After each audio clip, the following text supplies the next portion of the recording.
The Ottoman succession system created a specific and dangerous situation for the children of the harem, and the history of that situation is one of the darkest chapters in the institution's record. The rule was simple in theory. Upon a sultan's death, his heir took the throne and eliminated his brothers. This practice of fratricide was not a hidden policy. It was formalized in the legal code of Mehmed II in the 15th century, which explicitly permitted the killing of the sultan's brothers as necessary for the stability of the empire. The reasoning was strategic. Competing claims to the throne were the most common cause of civil war in Muslim dynasties, and eliminating potential claimants, before they could become the focus of a revolt, eliminated the problem at its source. The mothers of princes who did not take the throne were therefore the mothers of men who would be killed when their brother became sultan. The scramble for position in the harem was, at its most fundamental level, a scramble to be the mother of the heir, rather than the mother of a man who would be strangled when the succession resolved. In practice, the application of the fratricide rule was inconsistent.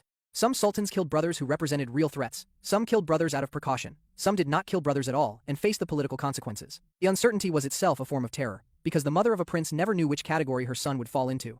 From the early 17th century, the practice gradually shifted. Rather than killing brothers outright, sultans began confining them in the kafes, the cage, a set of apartments within the harem where princes lived under surveillance, with limited education and limited contact with the outside world. The cafes was an improvement over fratricide in the obvious sense. It was not a humane environment. Men who had grown up in the cafes with limited education and no administrative experience were occasionally retrieved from it and placed on the Ottoman throne when the main line of succession failed, and the resulting sultans were, not surprisingly, often poorly equipped for the demands of ruling an empire. The institutional logic that produced the cafes was rational from the perspective of the ruling sultan. The system it produced was rational from no perspective whatsoever. The women who managed their sons' survival through the kafes system occupied a particular position in the political history of the harem. They had to balance the goal of keeping their sons alive with the goal of preparing them for a throne they might unexpectedly inherit, under conditions that made both goals extremely difficult. The correspondence between Qasem Sultan and provincial governors is partly the record of a woman who was managing this balance with considerable skill across multiple decades and multiple sons.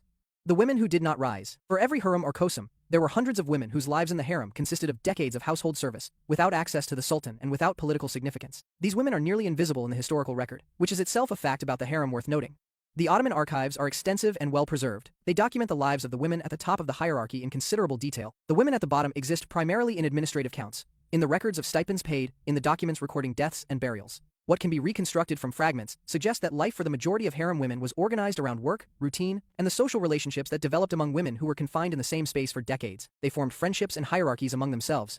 They competed for better assignments, for the favor of senior women, for small privileges that differentiated one person's situation from another's. Some of them developed skills in music, calligraphy, embroidery, or other arts that the palace culture valued, and that gave them a form of recognition even without imperial attention. Marriage was theoretically possible. Sultans occasionally gave harem women in marriage to provincial governors or military commanders as acts of political generosity, and these marriages could be advantageous for the women involved because they resulted in departure from the palace into a world with more physical freedom. More commonly, women who had grown old in palace service were released upon the death of the sultan they had served and had to find their own way in a city that offered limited options to women who had spent their adult lives in